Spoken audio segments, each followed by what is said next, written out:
저는 오늘 여러분께 특별한 이야기를 들려드리고자 합니다. 이 이야기는 평범한 카페 아르바이트생에게 무례하게 굴던 한 손님으로부터 시작됩니다. 그녀는 불친절한 손님에게 조용히 응대했지만 그 누구도 상상하지 못했을 것입니다. 그녀가 한때 해병대 유격 교관이었다는 것을. 과연 그녀는 어떤 과거를 숨기고 있으며 이 만남은 그녀의 삶에 어떤 변화를 가져올까요? 숨겨진 강인함과 정의, 그리고 인간적인 따뜻함이 어우러진 이 여정에 함께해 주세요. 한서연은 도시 외곽의 한적한 카페. 고요한 아침에서 커피 머신의 웅궁거리는 소리 속에서 익숙하게 움직였다. 김이 모락모락 피어나는 라떼를 능숙하게 만들고 손님에게 건네는 그녀의 표정은 언제나처럼 무미건조했다. 깔끔하게 묶어 올린 머리, 단정한 앞치마, 그리고 그 아래로 언뜻 드러나는 단단한 어깨선은 그녀가 평범한 카페 아르바이트생 이상의 무언가임을 짐작게 했다. 그녀의 눈빛은 깊이를 알 수 없었지만 그 안에는 잊고 싶은 과거의 그림자가 아득하게 드리워져 있었다. 해병대 유격 교관으로 복무했던 시간은 그녀의 삶에 지울 수 없는 흔적을 남겼고 이제 그녀는 그 모든 것을 숨긴 채 조용히 살아가고 싶어 했다. 손님, 주문하신 아이스 아메리카노 나왔습니다. 서연은 차분한 목소리로 말했다. 그때였다. 40대 후반으로 보이는 한 남자가 성큼성큼 카운터로 다가왔다. 고급스러운 수트 차림에 명품 시계가 번쩍였지만 그의 얼굴에는 짜증과 오만함이 가득했다. 김도은이 속한 대기업의 전무이자 실세인 박건우였다. 그는 서연이 내민 컵을 힐끗 보더니 인상을 찌푸렸다. 이게 뭐야? 내가 주문한 건 따뜻한 라떼인데 이건 아이스 아메리카노잖아. 그의 목소리는 낮게 깔렸지만 카페 안에 잔잔한 분위기를 깨뜨리기에 충분했다. 주변의 몇몇 손님들이 그들을 쳐다보았다. 서연은 차분하게 영수증을 확인했다.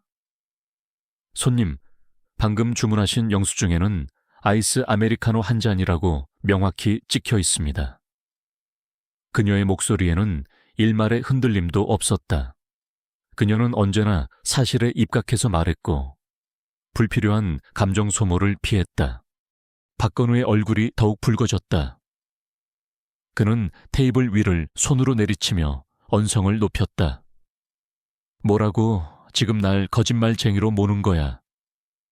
나의 눈으로 직접 보고 주문했는데 너 같은 알바생이 뭘 안다고 감히 손님한테 따져. 그의 목소리는 점점 더 커졌고 카페 안에 있는 모든 시선이 그에게로 집중되었다. 서연의 심장에서는 잊고 있던 분노가 서서히 끓어오르기 시작했다. 그녀의 귓께는 과거 훈련병들에게 외치던 날카로운 목소리가 환청처럼 들리는 듯했다. 감히 교관에게 항명하는 건가? 그녀의 손은 무의식적으로 주먹을 쥐었다. 펴기를 반복했다. 그녀의 눈빛에는 순식간에 차가운 살기가 스쳐 지나갔다. 하지만 그녀는 오랜 훈련으로 다져진 인내심으로 그 분노를 억눌렀다. 이곳은 훈련장이 아니었다. 그녀는 더 이상 해병대 유격교관 한서연이 아니었다. 그저 평범한 카페 아르바이트생일 뿐이었다. 손님, 저희는 영수증에 따라 주문을 처리합니다. 혹시 주문에 착오가 있으셨다면 다시 주문해 드릴 수 있습니다. 하지만 저희 직원이 잘못한 것은 아닙니다. 서연은 여전히 침착하게 다다스파 대답했지만 그녀의 목소리에는 미묘한 단호함이 배어 있었다. 박건우는 서연의 침착함에 더욱 화가 났다. 그는 그녀의 무감각한 태도가 자신을 무시하는 것처럼 느껴졌다. 이봐, 너 지금 나를 가르치려는 거야. 주제를 알아야지. 너 같은 싸구려 알바생이 감히 누구에게 충고를 해. 당장 사과하고 다시 만들어 와. 그는 서연에게 손가락질하며 삿대질을 했다. 서연의 눈동자가 흔들렸다. 싸구려 알바생. 그 말은 그녀의 뇌리에 깊이 박혔다. 그녀는 평생을 군인으로 살아오며 국가에 헌신했고 수많은 동료와 부하들을 훈련시키며 그들의 생명을 지켰다. 그녀의 가치는 그 어떤 돈으로도 매길 수 없는 것이었다.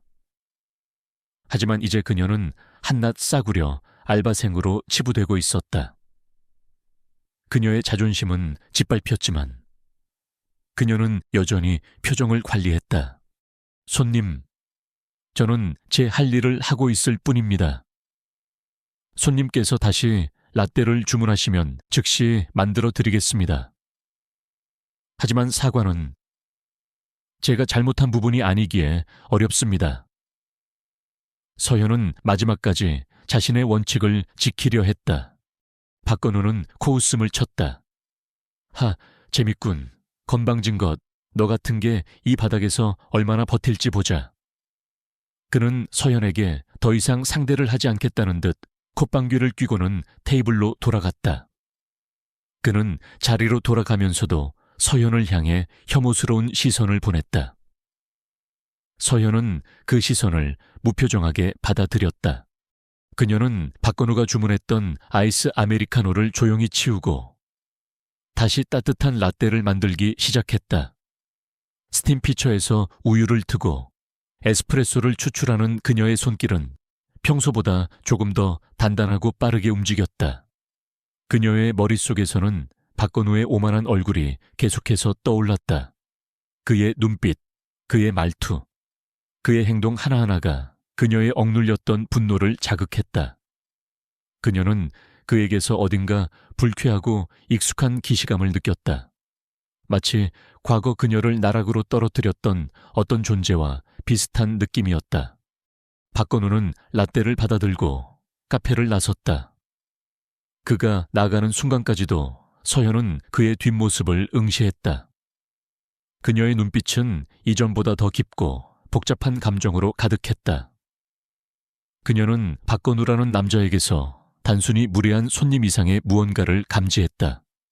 그의 오만함 뒤에 숨겨진 차가운 권력과 그녀의 삶에 드리워진 어둠의 그림자가 겹쳐지는 듯했다. 카페는 다시 조용해졌다. 서현은 다시 평범한 아르바이트생의 모습으로 돌아왔지만 그녀의 마음속에서는 폭풍이 몰아치고 있었다. 그녀는 알 수 없는 예감에 사로잡혔다. 박건우와의 짧은 만남은 결코 우연이 아닐 것이라는 예감. 그녀의 숨겨진 과거가 다시 그녀를 찾아올 것이라는 불안한 예감이었다. 그녀는 자신의 단단한 손을 꽉 쥐었다. 해병대 유격교관 한서현의 본능이 다시 깨어나기 시작하고 있었다. 박건우가 카페를 나선 후에도 한서현의 마음속에는 불편함이 가시지 않았다. 그녀는 평소처럼 무표정하게 손님들을 응대하고 커피를 만들었지만 박건우의 오만한 얼굴과 경멸 섞인 목소리가 귓게 맴돌았다. 그녀는 카페 사장 최은미에게 오늘 있었던 일을 자세히 말하지 않았다. 그저 좀 까다로운 손님이었어요 라고 얼버무릴 뿐이었다. 은미는 서연의 조용한 성격을 알기에 더 이상 묻지 않고 그녀의 어깨를 두드려 주었다. 며칠 후 서연은 카페 문을 닫고 집으로 향하던 길이었다. 해가 뉘엿뉘엿 넘어가며 도시의 하늘을 주황색으로 물들이고 있었다. 그녀는 인적이 드문 골목길을 지나고 있었다. 그때였다. 저 멀리서 시끄러운 소리가 들려왔다. 늙은 남자의 비명소리와 젊은 남자들의 거친 욕설이 섞여 들렸다. 서현은 발걸음을 멈췄다. 그녀의 본능이 위험을 감지했다. 골목 어귀를 돌아서자 한 무리의 젊은 남자들이 늙은 노인을 둘러싸고 위협하는 모습이 눈에 들어왔다. 노인은 바닥에 주저앉아 있었고 그의 낡은 가방은 찢어져 내용물들이 흩어져 있었다. 남자들은 노인을 발로 차고 그의 멱살을 잡고 흔들며 돈을 내놓으라고 협박했다. 이 늙은이가 돈이 없다고 이 구역에서 우리한테 개길 생각을 해. 그들의 목소리는 폭력적이었고 그들의 행동은 잔인했다. 서연의 심장이 차갑게 식었다. 그녀의 눈빛은 순식간에 날카로워졌다. 억눌러 왔던 해병대 유격 교관의 본능이 깨어나는 순간이었다. 그녀는 더 이상 평범한 카페 아르바이트생 한서연이 아니었다. 그녀는 약자에게 가해지는 폭력을 좌시할 수 없었다. 그녀의 몸은 이미 움직이고 있었다. 그녀는 그림자처럼 조용히 남자들의 뒤로 다가갔다. 첫 번째 남자의 등 뒤에서 그의 어깨를 강하게 잡아 비틀자 남자는 비명조차 지르지 못하고 바닥에 고꾸라졌다. 두 번째 남자는 서연에게 달려들었지만 서연은 그의 팔을 잡아 자신의 몸을 회전시키며 그를 벽에 내던졌다. 둔탁한 소리와 함께 남자는 쓰러졌다. 세 번째 남자는 칼을 꺼내 들고 서연을 위협했지만 서연은 그의 손목을 빠르게 낚아채 칼을 빼앗은 후 그의 명치를 가격했다. 남자는 숨조차 쉬지 못하고 무릎을 꿇었다. 모든 것이 순식간에 벌어졌다. 남자들은 서연의 압도적인 힘과 기술에 당황했다. 그들은 자신들이 상대하고 있는 여자가 평범한 여자가 아님을 직감했다. 그들은 서로 눈짓을 교환하며 황급히 도망쳤다. 서연은 쓰러진 남자들이 완전히 사라진 것을 확인한 후 노인에게 다가갔다. 어르신, 괜찮으세요? 그녀의 목소리는 차분했지만 그 안에는 걱정이 담겨 있었다. 노인은 떨리는 손으로 바닥에 흩어진 물건들을 주었다. 그는 서연을 올려다보았다. 그의 눈에는 공포와 함께 경외심이 서려 있었다. 고맙네. 젊은 아가씨가. 노인은 말을 잇지 못했다. 그때 저 멀리서 한 남자가 서연과 노인의 모습을 지켜보고 있었다. 바로 김도훈이었다. 그는 퇴근길에 우연히 이 광경을 목격한 것이었다. 그는 눈앞에서 벌어진 일에 충격을 받았다. 한서연. 그 카페 아르바이트생이 평범한 사람이 아니었단 말인가. 그녀의 움직임은 너무나도 빠르고 정확했으며 그녀의 힘은 경이로웠다. 그는 그녀의 눈빛에서 차가운 결의와 함께 어떤 슬픔을 보았다. 도우는 서연이 노인을 돕는 것을 지켜보았다.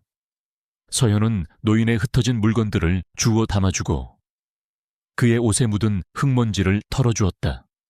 그녀의 손길은 섬세하고 따뜻했다. 방금 전 맹렬하게 싸우던 모습과는 전혀 다른 모습이었다. 도우는 서연의 이중적인 모습에 혼란스러웠다. 노인이 서연에게 연신 감사를 표하며 떠난 후 도우는 서연에게 다가갔다. 그는 어색하게 입을 열었다. 저 카페에서 뵙던 분 맞죠? 서연은 도운을 보자마자 표정이 굳었다. 그녀는 지난번 카페에서 박건우와 함께 있었던 도운을 기억하고 있었다. 무슨 할 말이 있으신가요? 그녀의 목소리는 여전히 차갑고 무뚝뚝했다. 도운은 주저하다가 결국 말을 꺼냈다. 며칠 전 카페에서 제 상사 박건우 전무가 무례하게 군 것에 대해 사과드립니다. 저는 그때 아무것도 하지 못했습니다. 그리고 지금 보니 당신은 정말 대단한 분이시군요. 도운의 목소리에는 진심 어린 사과와 함께 감탄이 섞여 있었다. 그는 서연의 강인함과 정의로운 모습에 깊은 인상을 받았다. 서연은 도운의 사과에 아무 말도 하지 않았다. 그녀는 그저 그를 응시할 뿐이었다.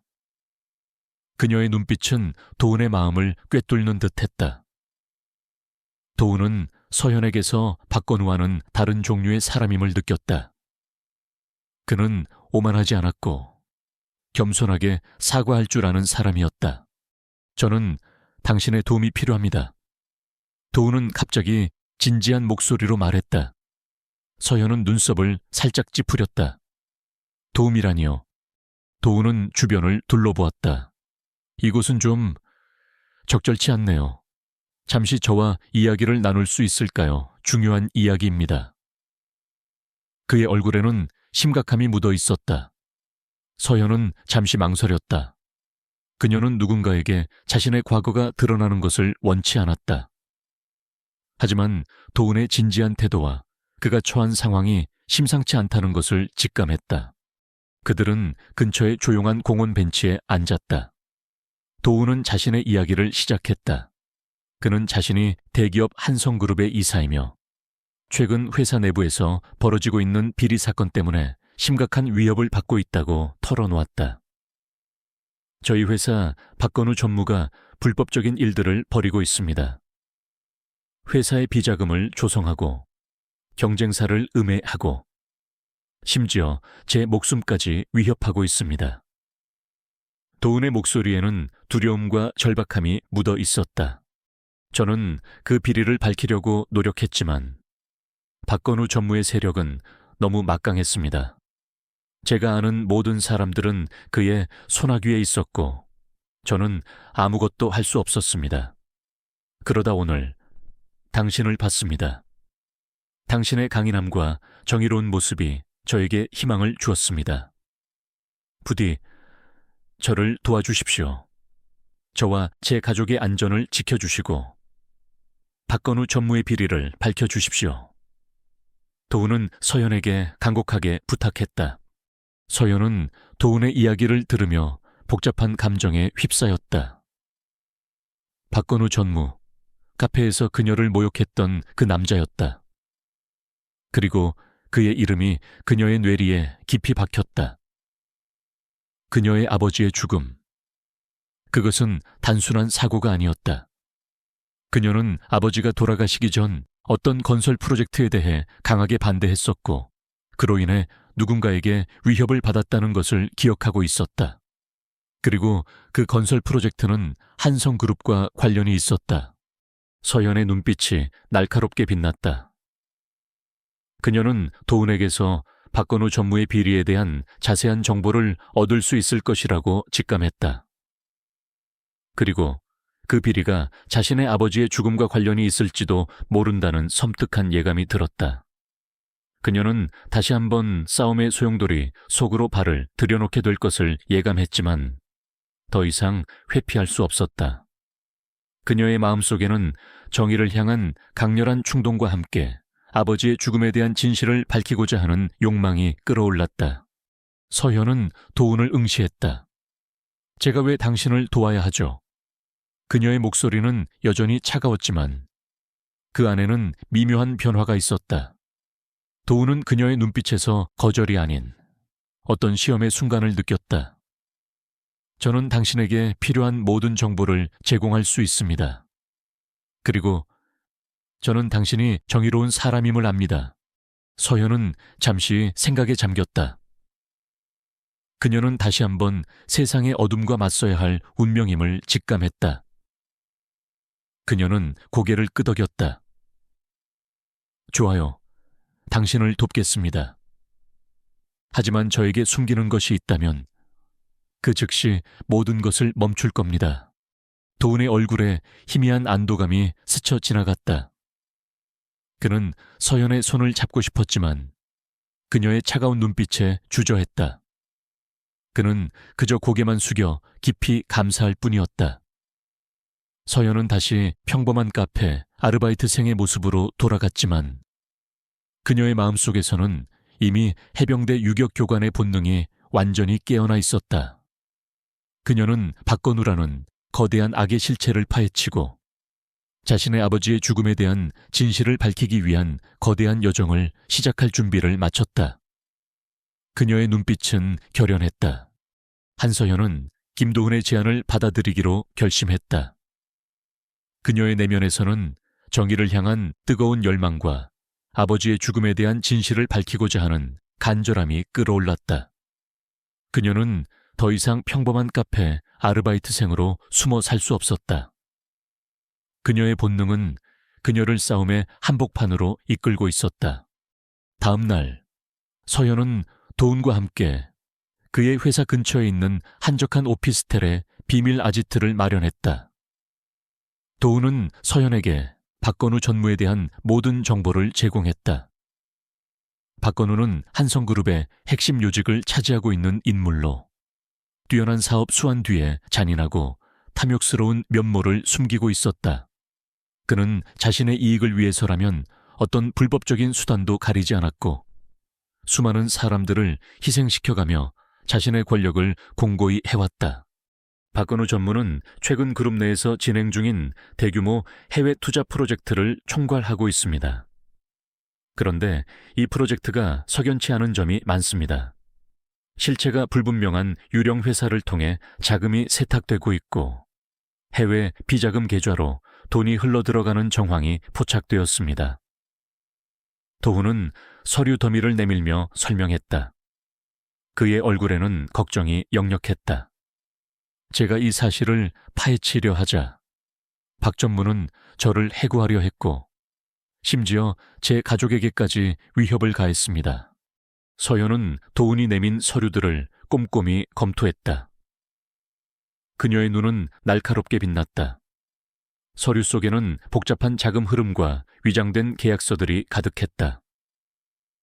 그녀의 머릿속에서는 과거 해병대 유격교관 시절 복잡한 지도를 해독하고 적의 동선을 파악하던 능력이 되살아났다. 그녀는 서류들 속에서 박건우의 비리 흔적을 찾아내기 시작했다. 이건 단순한 횡령이 아닙니다. 이 프로젝트의 규모와 자금 세탁 방식은 단순한 개인이 할 수 있는 수준이 아닙니다. 분명 뒤에 거대한 조직이 개입되어 있을 겁니다. 서현은 분석했다. 그녀는 특히 한성그룹의 과거 프로젝트들과 현재 박건우가 주도하는 프로젝트 사이에 어떤 연관성이 있을 것이라고 직감했다. 그때였다. 서현의 뇌리에 섬광처럼 스쳐 지나가는 기억의 파편이 있었다. 어린 시절 아버지의 연구실, 낡은 서류 더미 속에 있던 한성그룹이라는 로고가 박힌 서류들. 아버지는 밤늦도록 그 서류들을 들여다보며 심각한 표정을 짓곤 했다. 그리고 며칠 후 아버지는 의문의 교통사고로 돌아가셨다. 제 아버지는 과거 환경연구원이셨습니다. 그리고 돌아가시기 전 어떤 대기업의 개발 프로젝트가 환경을 파괴할 것이라고 강하게 반대하셨습니다. 서현은 조심스럽게 자신의 가족사를 꺼냈다. 그 프로젝트가 혹시 한성그룹과 관련이 있었나요? 도훈은 서현의 말에 놀란 듯 눈을 크게 떴다. 한성그룹은 수십 년 전부터 대규모 개발 프로젝트를 진행해 왔습니다. 특히 25년 전 새로운 신도시 개발 프로젝트가 있었는데 그때도 환경단체와 주민들의 반대가 심했다고 들었습니다. 그런데 갑자기 프로젝트가 강행되었고 반대하던 사람들은 하나둘씩 사라졌다고 합니다. 도훈의 목소리에는 불길한 예감이 스쳐 지나갔다. 서현의 심장이 격렬하게 뛰었다. 25년 전 신도시 개발 프로젝트, 아버지의 죽음, 그리고 한성그룹 모든 것이 하나의 점으로 연결되는 듯했다. 제 아버지는 그 프로젝트의 환경 영향 평가에 대한 문제점을 지적하며 강력하게 반대하셨습니다. 그리고 얼마 지나지 않아 의문의 교통사고로 돌아가셨습니다. 서현의 목소리는 떨렸지만 그녀의 눈빛은 결연했다. 그것은 사고가 아니었습니다. 박건우 전무, 그가 제 아버지의 죽음과 관련이 있을 겁니다. 도훈은 서현의 이야기에 깊은 충격을 받았다. 그는 박건우가 잔인한 인물이라는 것은 알고 있었지만 살인까지 저질렀을 것이라고는 상상하지 못했다. 그럼 박건우 전무가 제 아버지의 원수라는 말씀이신가요? 도훈의 목소리에는 복잡한 감정이 뒤섞여 있었다. 그는 박건우가 자신의 상사이자 자신을 위협하는 존재였지만 이제는 자신의 동료가 된 서현의 아버지를 죽인 원수이기도 했다. 서현은 고개를 끄덕였다. 그럴 가능성이 매우 높습니다. 저는 제 아버지의 죽음에 대한 진실을 밝히고 박건우 전무에게 그 모든 죄에 대한 대가를 치르게 할 겁니다. 그녀의 목소리에는 흔들림 없는 결의가 담겨 있었다. 도훈은 서현의 눈빛에서 그녀가 단순한 복수를 넘어 정의를 실현하고자 하는 강렬한 의지를 보았다. 그는 망설임 없이 그녀의 손을 잡았다. 제가 돕겠습니다. 박건우 전무의 비리를 밝히고 당신 아버지의 한을 풀어드리겠습니다. 저도 그에게서 자유로워지고 싶습니다. 그들의 손이 맞닿는 순간 그들은 단순한 동료가 아닌 공동의 목표를 가진 강력한 동맹이 되었다. 그들은 이제 박건우의 비리를 더욱 심층적으로 파헤치기 위한 계획을 세웠다. 서현은 자신의 해병대 유격교관 시절 익혔던 정보 수집 및 잠입 기술을 활용하기로 했다. 그녀는 박건우의 사무실에 몰래 잠입하여 그의 컴퓨터와 서류들을 해킹하고 그가 숨겨놓은 비자금 장부를 찾아낼 계획을 세웠다. 도훈은 회사 내부의 정보망을 통해 박건우의 일정을 파악하고 그가 자리를 비운 틈을 이용하기로 했다. 서현은 또한 자신의 옛 해병대 동료이자 전 부사관이었던 이진우에게 연락했다. 진우는 현재 작은 무술 도장을 운영하고 있었지만 서현의 부름에 망설임 없이 달려왔다. 교관님, 부르셨습니까? 무슨 일이시든 말씀만 하십시오. 진우의 눈에는 서현에 대한 깊은 존경심이 담겨 있었다. 진우는 서현의 잠입 작전을 돕고 필요한 경우 그녀의 후방을 지원하기로 했다. 며칠 후 서현은 박건우 전무의 사무실이 있는 빌딩에 잠입했다. 그녀는 밤의 어둠을 틈타 빌딩 외벽을 타고 오르고 보안 시스템을 무력화시켰다. 그녀의 움직임은 그림자처럼 은밀했고 그녀의 손은 마치 기계처럼 정확하게 움직였다. 그녀는 박건우의 사무실에 침투하여 그의 컴퓨터에 스파이웨어를 설치하고 그의 서류 캐비닛에서 오래된 서류철들을 발견했다. 서류철 속에는 그녀의 아버지와 관련된 서류들이 들어있었다. 25년 전 아버지의 환경연구 보고서와 그 보고서를 무마하려 했던 박건우의 지시가 담긴 내부 문서들이었다. 그리고 놀랍게도 그 문서들 속에는 아버지의 교통사고를 조작한 정황이 담긴 문건도 발견되었다. 박건우가 사설 탐정을 고용하여 사고를 위장하고 증거를 인멸하도록 지시한 내용이었다. 서현의 손이 떨렸다. 아버지의 죽음이 우연한 사고가 아니라는 그녀의 예감이 현실이 되는 순간이었다. 그때 박건우 전무가 갑자기 사무실로 돌아오는 소리가 들렸다. 서현은 재빨리 몸을 숨겼다. 박건우는 서류 캐비닛 앞에서 서성거렸다. 그는 자신의 서류철들이 흐트러져 있는 것을 보고 의심하는 듯 했다. 서현은 숨을 죽인 채 그의 움직임을 주시했다. 박건우는 결국 아무것도 눈치채지 못한 채 사무실을 떠났지만 서현은 아슬아슬한 순간을 경험했다. 서현은 모든 증거를 확보한 후 무사히 사무실을 빠져나왔다. 그녀는 확보한 자료들을 도훈과 진우에게 넘겼다. 자료들 속에는 박건우의 비자금 내역, 불법 로비 증거, 그리고 아버지의 죽음에 대한 명백한 증거들이 담겨 있었다. 모든 것이 그녀의 예감과 일치했다. 박건우는 자신의 탐욕을 위해 그녀의 아버지를 살해했고 그 죄를 25년 동안 숨겨왔던 것이었다. 이 정도면 박건우를 끝장낼 수 있습니다. 민우의 목소리는 비장했다. 서현의 눈빛은 결연했다. 그녀는 더 이상 물러서지 않을 것이었다. 박건우라는 거대한 악과의 정면 대결이 임박했음을 직감했다. 그녀는 이제 아버지의 복수와 정의를 위해 싸울 준비를 마쳤다. 그녀의 내면에서는 해병대 유격교관 한서현의 강인한 정신이 다시 한번 불타오르고 있었다. 한서현은 박건우 전무의 사무실에서 확보한 증거들을 펼쳐놓았다. 그녀의 손에 들린 서류들은 단순한 종이 조각이 아니었다. 그것은 25년 전 그녀의 아버지를 죽음으로 몰아넣고 그녀의 삶을 송두리째 바꿔놓았던 거대한 악의 실체를 고스란히 담고 있었다. 박건우의 비자금 내역, 불법 로비 증거, 그리고 가장 결정적인 아버지의 교통사고를 조작한 정황이 담긴 문건들. 모든 것이 명확해졌다. 김도훈은 서류들을 하나하나 꼼꼼히 살폈다. 그의 얼굴은 분노와 충격으로 일그러졌다. 그는 박건우가 단순히 탐욕스러운 비리 경영자라고만 생각했지만 살인이라는 끔찍한 죄까지 저질렀다는 사실에 경악을 금치 못했다. 이럴 수가. 박건우 그 자식이 제 아버지의 원수이자 수많은 사람들의 삶을 망가뜨린 악마였군요. 도훈의 목소리는 떨렸다. 그동안 박건우 밑에서 일하며 그의 부패를 보고도 침묵했던 자신에 대한 죄책감이 밀려왔다. 이진우는 증거들을 확인하며 주먹을 꽉 쥐었다.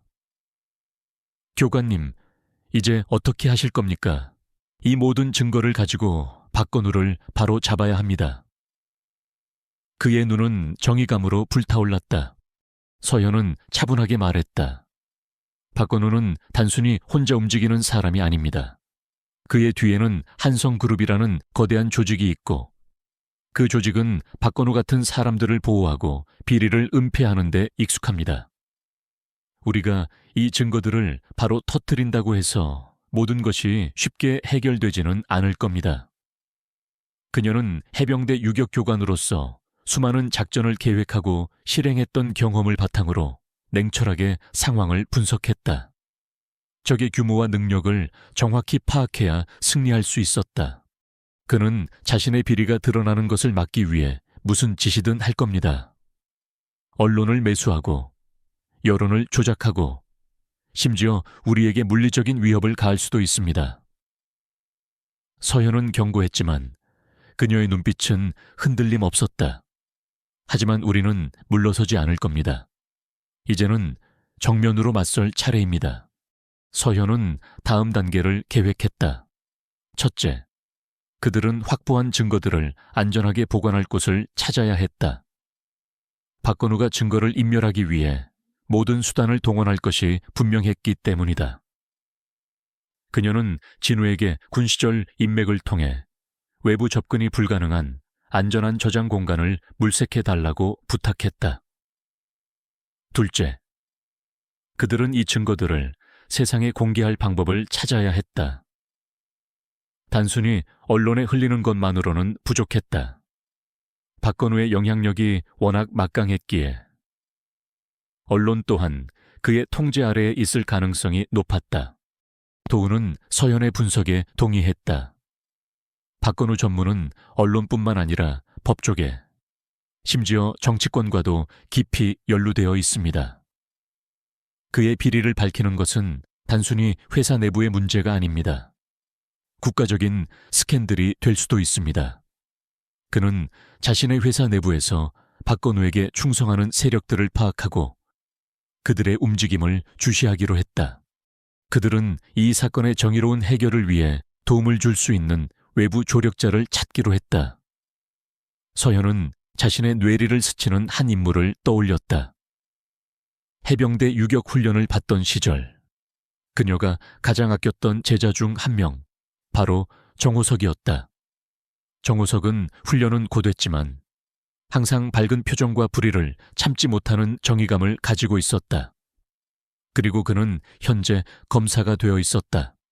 정호석 검사라면 우리를 도울 수 있을 겁니다. 그는 불의를 보면 참지 못하는 성격입니다. 그에게 모든 증거를 넘기고 그가 수사를 시작하도록 해야 합니다. 서현은 말했다. 진우는 정호석 검사의 연락처를 수소문하기 시작했다. 하지만 박건우는 이미 그들의 움직임을 감지하고 있었다. 그는 자신의 사무실에 설치된 감시 카메라에서 서현이 침입했던 흔적을 발견했고 그의 직감은 서현이 단순한 카페 알바생이 아니라는 것을 속삭였다. 그는 자신의 정보망을 총동원하여 서현의 과거를 파헤치기 시작했다. 그리고 얼마 지나지 않아 그는 한서연이 전직 해병대 유격교관이었다는 충격적인 사실을 알게 되었다.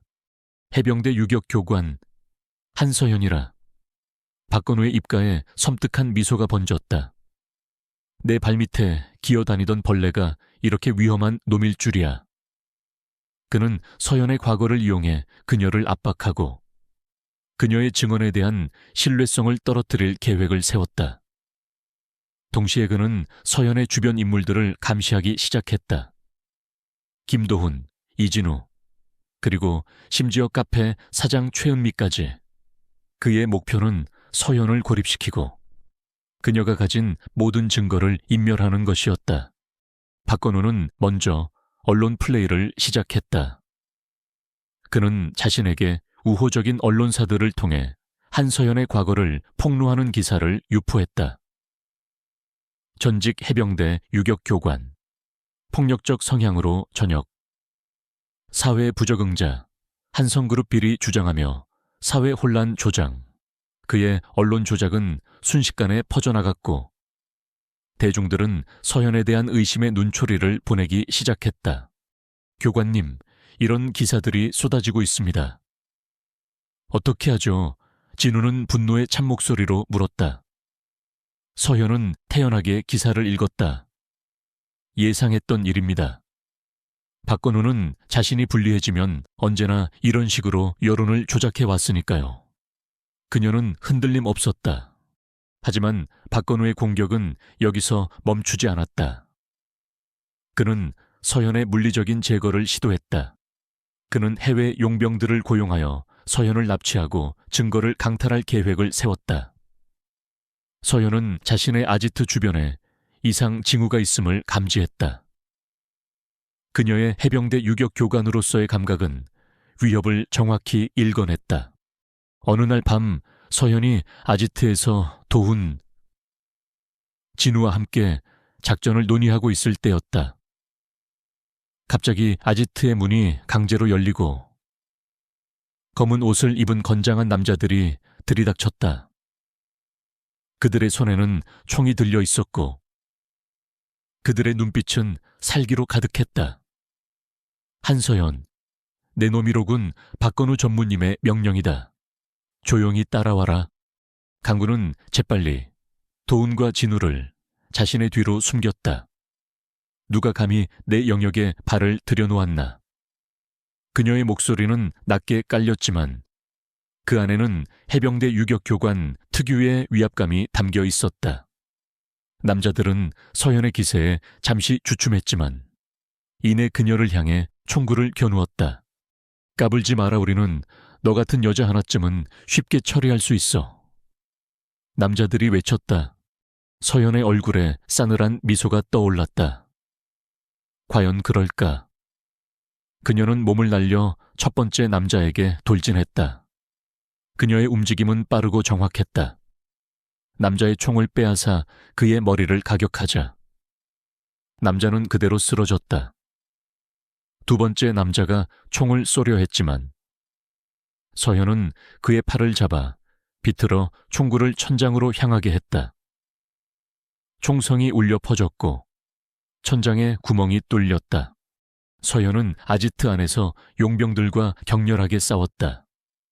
그녀의 몸은 마치 춤을 추듯 유연하게 움직였지만 그녀의 공격은 치명적이었다. 그녀는 상대방의 약점을 정확히 파고들어 순식간에 무력화시켰다. 이진우는 서연의 뒤를 받쳐주며 그녀의 싸움을 도왔다. 그들의 협공은 용병들을 당황시켰고 몇몇 용병들은 이미 도망치기 시작했다. 김도훈은 서연의 싸움을 경외심 가득한 눈으로 지켜보았다. 그는 자신이 지금껏 몰랐던 한서연의 진짜 모습을 보았다.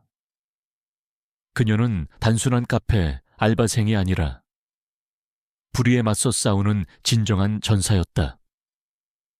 그녀의 강인함과 용기는 도훈에게 깊은 감명을 주었고 그 또한 그녀와 함께 싸우겠다는 의지를 더욱 굳건히 했다. 결국 용병들은 서연의 압도적인 능력에 패퇴하여 도망쳤다. 아지트는 아수라장이 되었지만 그들은 무사했다. 서연은 거친 숨을 몰아쉬며 쓰러진 용병들을 확인했다. 그녀의 몸에는 몇 군데 상처가 있었지만 그녀의 눈빛은 여전히 빛났다. 박건우, 이제 너와의 전쟁을 시작할 때다. 그녀의 목소리는 낮게 울려 퍼졌다. 아버지의 복수와 정의를 향한 그녀의 여정은 이제 돌이킬 수 없는 지점에 이르렀다. 아지트에서의 격렬한 전투는 한서연의 강인함을 다시 한번 증명했다. 그녀는 박건우가 보낸 용병들을 완벽하게 제압했지만 이로 인해 박건우는 서연의 능력을 더욱 높이 평가하고 그녀를 제거하기 위한 더 잔인하고 교활한 계획을 세우게 되었다. 그의 오만함은 이제 광기로 변하고 있었다. 감히 내 계획을 방해하다니, 한서연. 내년이 아무리 날고 기어도 내 손바닥 아니야. 박건우는 자신의 집무실에서 분노의 찬 목소리로 소리쳤다. 그는 자신의 정보망을 총동원하여 서연의 모든 움직임을 감시하기 시작했다. 그는 서연이 김도훈, 이진우와 함께 정호석 검사를 만나려 한다는 사실을 알아냈다. 박건우는 정호석 검사가 자신의 비리를 파헤치려는 것을 막기 위해 선제 공격을 감행하기로 했다.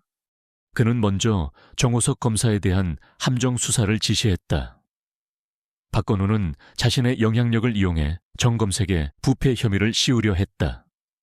가짜 증거를 조작하고 익명의 제보를 흘려 정 검사의 명예를 실추시키고 수사권을 박탈하려 했다. 검찰 내부의 박건우 라인에 있는 검사들을 움직여 정 검사를 압박했고 정 검사는 순식간에 궁지에 몰렸다. 교관님, 정호석 검사님이 위험합니다. 그가 박건우의 함정에 빠진 것 같습니다. 이진우는 다급하게 서연에게 보고했다. 서연의 눈빛이 차갑게 식었다. 그녀는 자신이 가장 아끼던 제자 중 한 명인 정호석 검사가 박건우의 계략에 휘말리는 것을 용납할 수 없었다. 안 돼. 정 검사는 우리가 의지할 수 있는 마지막 보루야.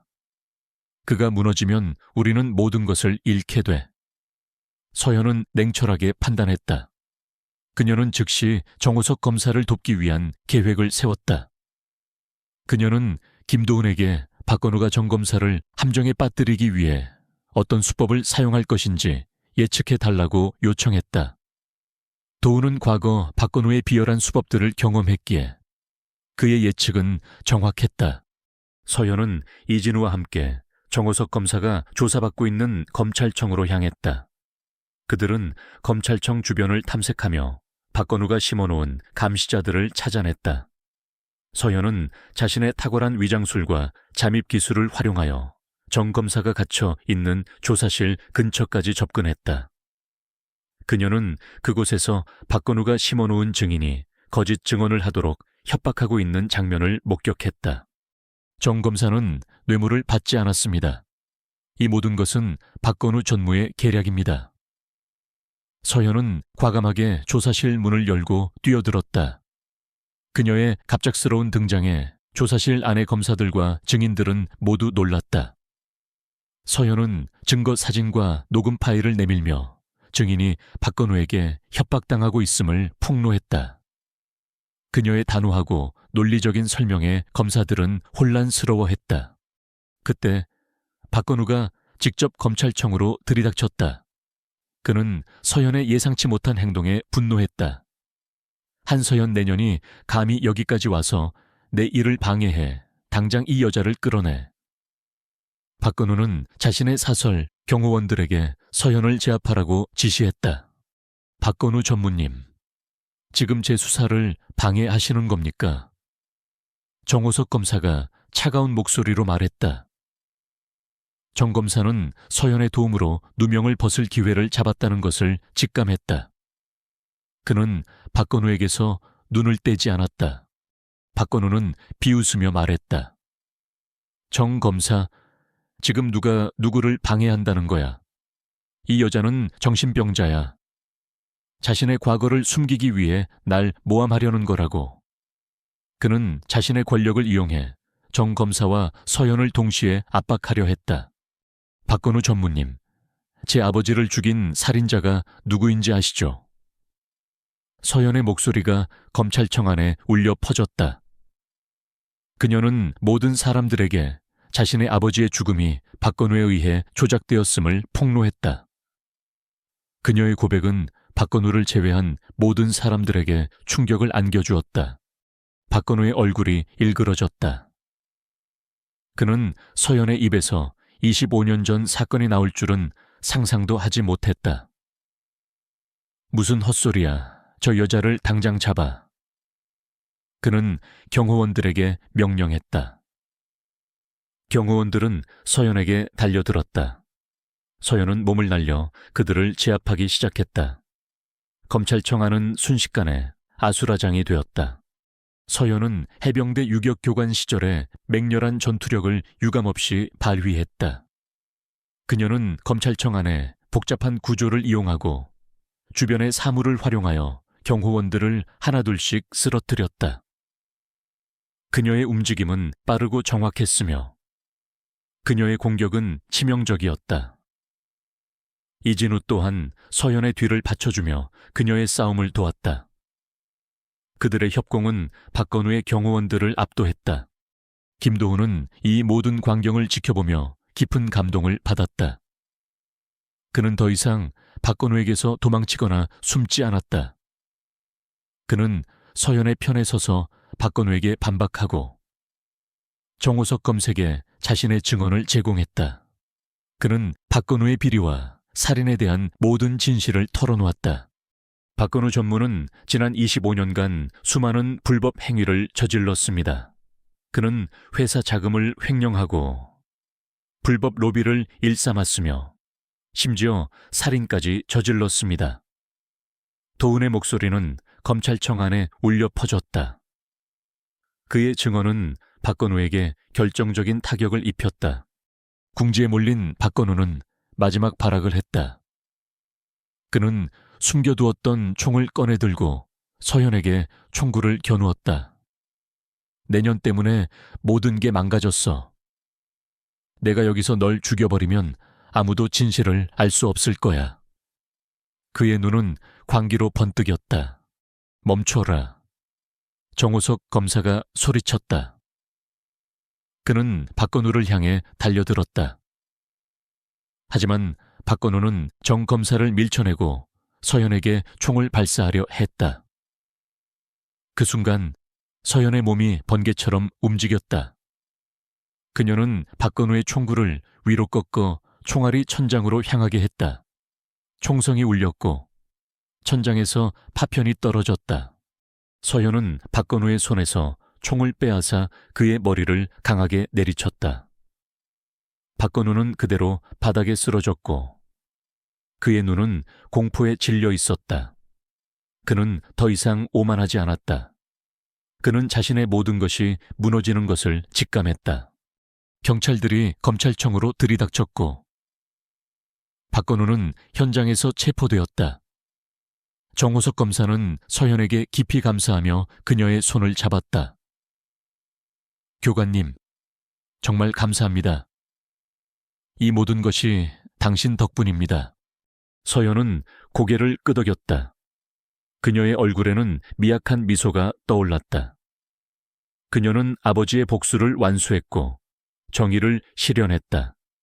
이제 그녀는 더 이상 과거의 그림자에 갇혀 있지 않았다. 그녀는 자신의 강인함을 세상에 드러내고 새로운 삶을 향해 나아갈 준비를 마쳤다.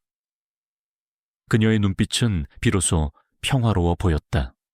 박건우가 검찰청에서 체포되는 순간 한서연의 눈빛에는 그동안 억눌러 왔던 모든 감정들이 스쳐 지나갔다.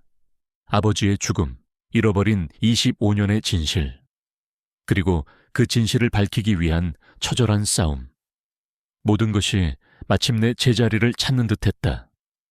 그러나 그녀는 알고 있었다.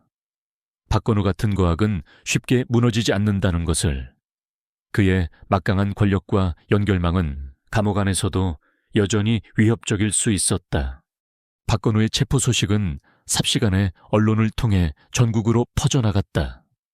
김민성 기자는 서연과 도훈, 정호석 검사가 제공한 증거들을 바탕으로 박건우의 모든 비리와 살인 행각을 낱낱이 보도했다.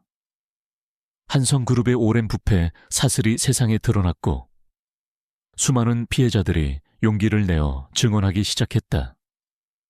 여론은 들끓었고 박건우와 그의 일개에 대한 국민들의 분노는 하늘을 찔렀다. 하지만 박건우는 여전히 발악했다.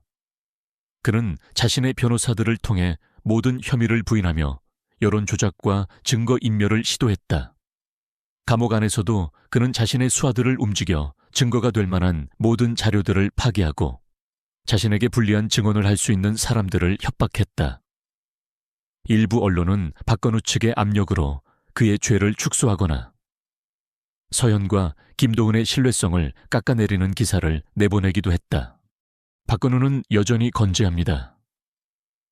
교관님, 감옥에 있지만 그의 손발은 여전히 움직이고 있어요.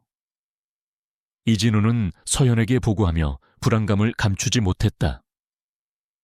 정호석 검사 또한 수사에 난항을 겪고 있었다. 박건우의 조직적인 방해 공작은 생각보다 훨씬 강력했다. 서현은 다시 한번 행동에 나설 수밖에 없었다. 그녀는 박건우가 숨겨놓은 마지막 결정적인 증거를 찾아야 한다고 판단했다. 그것은 박건우가 자신의 죄를 완전히 은폐하기 위해 마지막 보루로 남겨둔 비밀 장부나 녹음 파일일 것이었다. 그녀는 김도은에게 박건우의 행적을 다시 한번 면밀히 조사해달라고 요청했다. 특히 그가 가장 믿고 의지하던 사람들이 누구였는지, 그리고 그들이 어떤 방식으로 박건우의 비리를 도왔는지를 파악해야 했다. 도우는 박건우의 오랜 비서였던 이세라 씨에게 접근했다. 이세라 씨는 박건우의 모든 비리를 가장 가까이에서 지켜본 인물이었지만 그녀 또한 박건우의 협박에 시달리고 있었다. 도우는 이세라 씨에게 서현의 이야기를 들려주며 그녀에게 용기를 주었고 그녀가 진실을 밝히는데 협조해달라고 설득했다. 처음에는 두려워하던 이세라 씨는 서현의 진심과 용기에 감동받아 결국 마음을 열었다. 박건우 전무님은 자신의 죄가 드러날 때를 대비해서 모든 것을 기록해둔 비밀 창고가 있습니다. 그곳은 아무도 모르는 장소에 있습니다. 심지어 저도 정확한 위치는 모르지만 그곳으로 가는 길에 대한 힌트는 들었습니다. 이세라 씨는 떨리는 목소리로 말했다. 그녀는 박건우가 항상 자신의 별장에 있는 오래된 그림 뒤에 놓인 열쇠를 언급했다는 것을 기억해냈다.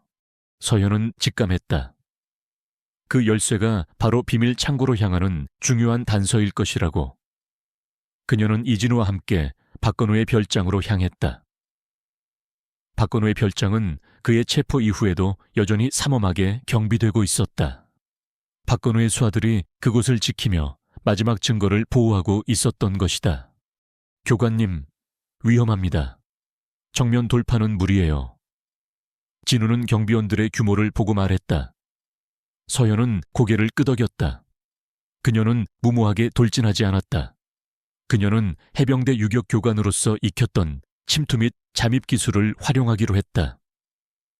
그녀는 밤의 어둠을 틈타 별장 외벽을 타고 오르고 감시 카메라와 센서를 무력화시키며 조용히 별장 안으로 침투했다. 별장 안에는 박건우의 비서가 말했던 오래된 그림이 걸려 있었다. 서현은 그림 뒤에서 숨겨진 금고를 발견했다. 금고 안에는 낡은 열쇠 하나가 들어 있었다. 열쇠에는 알 수 없는 문자와 숫자들이 새겨져 있었다. 서현은 이 열쇠가 비밀 창고의 주소와 관련된 암호임을 직감했다. 그녀는 열쇠를 가지고 별장을 빠져나오려 했지만 그 순간 경보음이 울렸다. 박건우의 수하들이 그녀의 침입을 감지한 것이었다. 침입자다, 잡아라.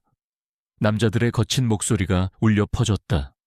서현은 재빨리 몸을 숨기고 탈출 경로를 모색했다. 별장 안에서 격렬한 싸움이 벌어졌다. 서현은 용병들보다 압도적인 전투력을 보여주었다. 그녀의 몸은 유연하게 움직였고 그녀의 공격은 정확하고 치명적이었다. 그녀는 주변의 모든 사물을 무기처럼 활용하며 용병들을 제압했다. 이진우는 외부에서 그녀를 지원하며 그녀의 탈출 경로를 확보하는 데 도움을 주었다. 싸움 끝에 서현은 간신히 별장을 빠져나왔다. 그녀의 몸에는 여러 상처가 있었지만 그녀의 눈빛은 결연했다.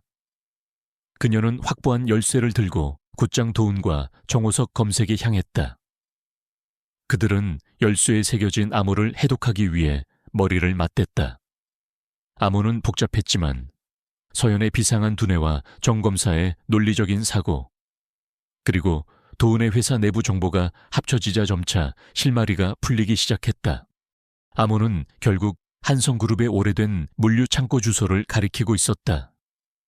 그곳은 한성그룹이 과거 사용했던 버려진 창고였지만 박건우는 이곳을 자신의 비밀 아지트이자 비자금의 은닉처로 사용하고 있었다. 서현, 도훈, 진우, 그리고 정호석 검사는 경찰 병력과 함께 물류 창고로 향했다. 창고 안은 거대한 미로와 같았다. 수많은 박스들과 낡은 기계들이 쌓여 있었고 박건우의 마지막 수하들이 그들을 막아섰다. 감히 여기까지 쫓아오다니 너희 모두 오늘 여기서 죽을 것이다. 박건우의 최측근이었던 용병대장이 외쳤다. 서현은 망설임 없이 돌격했다. 그녀의 눈빛은 불타올랐고 그녀의 몸은 마치 기계처럼 움직였다. 그녀는 용병대장을 향해 돌진하며 격렬한 싸움을 벌였다. 그녀의 공격은 거침없었고 용병대장은 서현의 압도적인 힘에 밀려났다. 그들은 창고 안에서 치열한 격투를 벌였고 그들의 싸움은 주변의 모든 것을 부수어뜨렸다. 도훈은 서현의 뒤를 받쳐주며 다른 수하들과 맞섰고 이진우는 그의 특수부대 경험을 살려 다른 용병들을 제압했다. 정호석 검사와 경찰들은 창고 내부로 진입하여 박건우의 마지막 증거를 찾기 시작했다. 결국 서현은 용병대장을 쓰러뜨렸다. 그녀의 몸은 상처투성이었지만 그녀의 눈빛은 여전히 빛났다.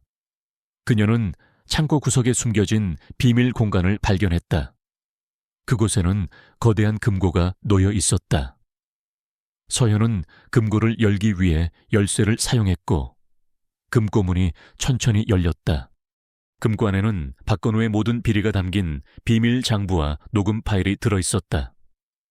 장부에는 그의 해외 비자금 계좌 내역, 불법 로비 명단, 그리고 가장 충격적인 서현의 아버지 외에 수많은 사람들의 죽음과 관련된 박건우의 짓이 내용이 상세히 기록되어 있었다. 녹음 파일 속에는 박건우가 자신의 죄를 인정하고 모든 음모를 계획하는 과정이 생생하게 담겨 있었다.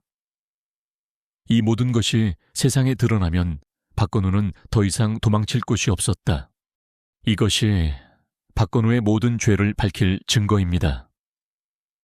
서현은 떨리는 손으로 장부와 녹음 파일을 집어들었다. 그녀의 눈에서는 뜨거운 눈물이 흘러내렸다. 아버지의 복수와 정의의 실현. 25년 동안 그녀를 짓눌렀던 모든 고통이 마침내 해소되는 순간이었다. 정호석 검사는 증거들을 확인하고 즉시 모든 언론사에 보도 자료를 뿌리고 박건우에 대한 추가 기소를 준비했다. 박건우는 감옥 안에서 자신의 모든 비리가 세상에 드러났다는 소식을 듣고 절규했다. 그의 권력은 완전히 무너졌고 그의 제국은 산산조각났다. 그는 이제 더 이상 그 누구도 통제할 수 없었다. 그의 얼굴에는 절망과 함께 광기가 서려 있었다. 그의 오만함은 결국 그 자신을 파멸로 이끌었다. 서현은 모든 싸움이 끝난 후 고요한 아침에 햇살 아래 서 있었다. 그녀의 삶은 다시 시작될 것이었다. 그녀는 더 이상 과거의 그림자에 갇혀 있지 않았다. 그녀는 자신의 강인함과 정의감을 세상에 드러내고 새로운 삶을 향해 나아갈 준비를 마쳤다. 그녀는 이제 진정한 자유를 얻었다. 박건우의 모든 죄가 낱낱이 밝혀지고 그가 법의 심판대 위에 서게 되면서 한서현의 삶에는 비로소 진정한 평화가 찾아왔다. 그녀의 아버지의 억울한 죽음은 더 이상 어둠 속에 묻히지 않았고 정의는 마침내 그 빛을 발했다. 한성그룹은 대대적인 개혁을 통해 과거의 부패를 청산하고 투명한 기업으로 거듭나기 위한 재탄생의 과정을 겪게 되었다. 한서현은 모든 싸움이 끝난 후 가장 먼저 자신의 상처를 돌보았다. 그녀의 몸에 남은 물리적인 상처들은 시간이 지나면서 아물었지만 마음속 깊이 새겨진 과거의 아픔은 쉽게 사라지지 않았다. 그녀는 한동안 고요한 아침 카페로 돌아가지 않았다. 대신 그녀는 홀로 조용한 산사를 찾아 명상하며 내면의 평화를 찾으려 노력했다. 산사의 고요함 속에서 그녀는 해병대 유격 교관으로서의 삶, 그리고 카페 아르바이트생으로서의 삶을 되돌아보았다.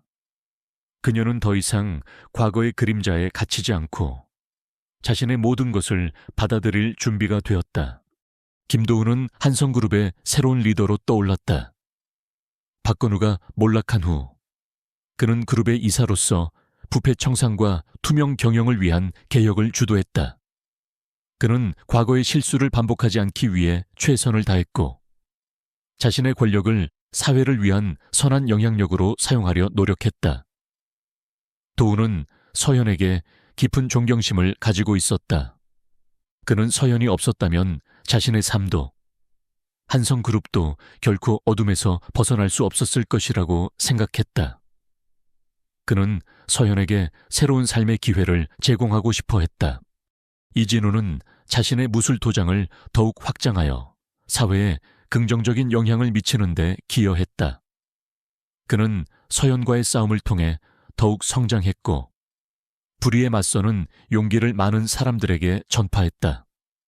그는 서현을 묵묵히 지지하며 그녀의 새로운 시작을 응원했다.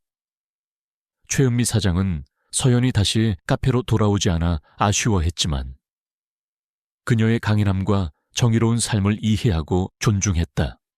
정호석 검사는 박건우 사건을 성공적으로 마무리 지으며 유능하고 청렴한 검사로서의 명성을 얻었다. 그는 이 사건을 계기로 사회에 숨겨진 비리와 부패를 척결하는 데 더욱 앞장섰다. 그는 서현에게 교관님은 저에게 검사로서의 길을 가르쳐 주셨습니다. 이제 제가 그 길을 따라 정의를 실현할 차례입니다. 라고 말하며 깊은 감사를 표했다. 한서현은 산사에서 내려온 후 카페 고요한 아침을 찾아갔다. 최은미 사장은 그녀를 따뜻하게 맞아주었다. 서현은 더 이상 카페 아르바이트생으로 일하지 않았다. 대신 그녀는 자신의 경험과 능력을 사회에 환원하기 위한 새로운 길을 모색했다. 그녀는 김도훈의 지원과 이진우의 도움을 받아 여성들을 위한 자위훈련센터를 설립하기로 결정했다. 센터의 이름은 굳건한 뿌리였다. 그녀는 이곳에서 여성들에게 단순히 육체적인 기술만을 가르치지 않았다. 그녀는 자신의 경험을 바탕으로 여성들이 내면의 강인함을 찾고 어떤 어려움에도 굴하지 않는 정신력을 기르도록 도왔다. 그녀는 과거의 상처를 극복하고 새로운 삶을 시작하는 여성들에게 희망과 용기를 불어넣어 주었다. 그녀의 가르침은 많은 여성들의 삶을 변화시켰고 그녀는 사회에 숨겨진 영웅이 되었다. 어느 맑은 가을날 굳건한 뿌리센터의 개업식 날이었다. 서현은 단정한 정장 차림으로 강당에 섰다. 그녀의 얼굴에는 평화로운 미소가 떠올랐고 그녀의 눈빛은 이전보다 더욱 깊고 따뜻하게 빛났다. 김도훈, 이진우, 정호석 검사, 최은미 사장, 그리고 그녀에게 도움을 받았던 수많은 여성들이 개업식에 참석하여 그녀를 축하해 주었다. 도훈은 연단에 올라 서현에게 깊은 감사를 표했다. 한서현 선생님은 저에게 새로운 삶을 선물해 주셨습니다. 그녀는 단순한 개인의 복수를 넘어 우리 사회의 어둠을 밝히고 정의를 실현했습니다. 그녀는 우리 모두의 영웅입니다. 그의 목소리에는 진심 어린 존경심이 담겨 있었다. 서현은 미소 지으며 마이크를 잡았다. 저는 과거의 상처를 극복하고 여기까지 왔습니다. 그리고 그 과정에서 제가 깨달은 것은 우리는 모두 내면에 강인한 힘을 가지고 있다는 것입니다. 여러분도 여러분 안에 숨겨진 굳건한 뿌리를 찾아 세상의 어떤 역경에도 맞설 수 있기를 바랍니다. 그녀의 목소리는 부드러웠지만 그 안에는 강한 울림이 있었다. 그날 이후 한서연은 굳건한 뿌리 센터에서 수많은 여성들에게 희망과 용기를 전파하며 살았다. 그녀의 삶은 더 이상 고통과 복수로 얼룩지지 않았다. 그녀는 자신의 경험을 통해 타인을 돕고 사회에 긍정적인 영향을 미치는 진정한 리더가 되었다. 그녀는 가끔 고요한 아침 카페에 들러 은미와 함께 커피를 마시며 지난 날을 회상하곤 했다. 그녀의 얼굴에는 늘 평화로운 미소가 떠올랐다. 한때 카페 아르바이트생에게 화내던 오만한 손님과의 만남은 그녀의 잃어버렸던 삶의 목적과 진정한 평화를 찾아주는 운명적인 계기가 되었다. 독자 여러분, 이 긴 여정에 함께해 주셔서 진심으로 감사합니다. 카페 알바한테 화내던 손님. 그녀가 전직 해병대 유격 교관이었다면 이야기는 겉모습만으로 사람을 판단하는 것의 어리석음과 평범함 속에 숨겨진 비범한 강인함에 대한 이야기였습니다. 한서연이라는 인물을 통해 우리는 정의를 향한 꺾이지 않는 의지, 과거의 상처를 치유하고 새로운 삶을 찾아가는 과정, 그리고 진정한 용기가 무엇인지를 엿볼 수 있었습니다. 그녀의 싸움은 비록 고통스러웠지만 결국 그녀 자신뿐만 아니라 주변 사람들의 삶에도 긍정적인 변화를 가져왔습니다. 이 작품을 통해 저는 우리가 일상 속에서 마주하는 모든 사람들에게 존중과 이해의 시선을 보낼 필요가 있음을 강조하고 싶었습니다. 또한 아무리 절망적인 상황 속에서도 희망을 잃지 않고 불의에 맞서는 용기가 얼마나 중요한지를 전달하고자 했습니다. 한서연의 이야기가 여러분의 마음속에 작은 울림이 되어 삶의 어떤 순간에도 자신의 내면 깊숙이 숨겨진 굳건한 뿌리를 찾아 용감하게 나아가시기를 바랍니다.